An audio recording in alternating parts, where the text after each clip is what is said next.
Today we are going to talk about the upstairs downstairs brain and how it plays a massive role in keeping children regulated and calm. So let's dive in to what they call the Triune Brain and why it's so important to understand when caring for children who've experienced trauma. So let's imagine this, okay? You're with a child and they suddenly lash out, or maybe they've run away or they freeze up, becoming completely silent. It might seem like they're just acting out, but there's so much more happening beneath the surface. And this is where understanding the brain, specifically the Triune Brain, comes into play. So the Triune Brain, it breaks the brain into three parts: the Reptilian Brain, the Limbic system, and the Neocortex. The Reptilian Brain is what we call the downstairs brain. It's the oldest part of the brain and it's all about survival. It controls basic functions like heart rate, breathing, and those automatic responses we all know: fight, flight, and freeze. Now, when a child experiences trauma, their reptilian brain, well, that's the one that's normally driving the bus, meaning they're constantly in survival mode. Okay, so let's imagine that you're at the park with a child who's had a traumatic past. Another kid runs past them and bumps into them by accident. Now, before you know it, the child you're with starts yelling or pushing the other kid. What's happening? The downstairs brain, their fight response, has kicked in. To them, that bump was like a threat, even though we know it wasn't on purpose. It's like when you're startled by a loud noise, you're not calmly processing it. You're on edge, ready to act. That's what the reptilian brain does. It's fast, it's automatic, and it's primal. Now, the second part of the Triune Brain is the limbic system, or what we call the emotional brain. This part is responsible for our feelings and our memories, and when it's triggered, emotions run high. It's where the fight, flight, and freeze responses get stirred up, and if a child's experienced trauma, their emotional brain can feel like it's stuck in overdrive. So let's imagine that you're telling a child it's time to leave the playground and suddenly they bolt out of the gate and start running down that street. That's the flight response. The emotional brain is shouting, "Get out of here!" They're not thinking logically, they're just reacting to stress or the pressure of the moment. And then there's freeze. Imagine trying to ask your child why they didn't finish their homework and they just sit there, blank-faced, not saying a word. It's frustrating. But their brain is overwhelmed and freezing is their way of coping. Everything locks up, their body's tense, and they're just waiting for the moment to pass.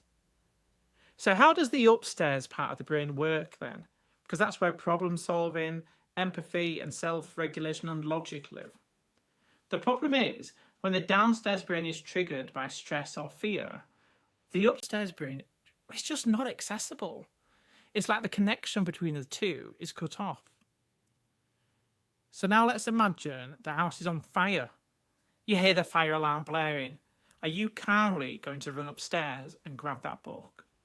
Of course you're not. You're in survival mode. You're thinking about how we can get out of the house as quickly as possible. That's exactly what happens to the brain when it's under stress.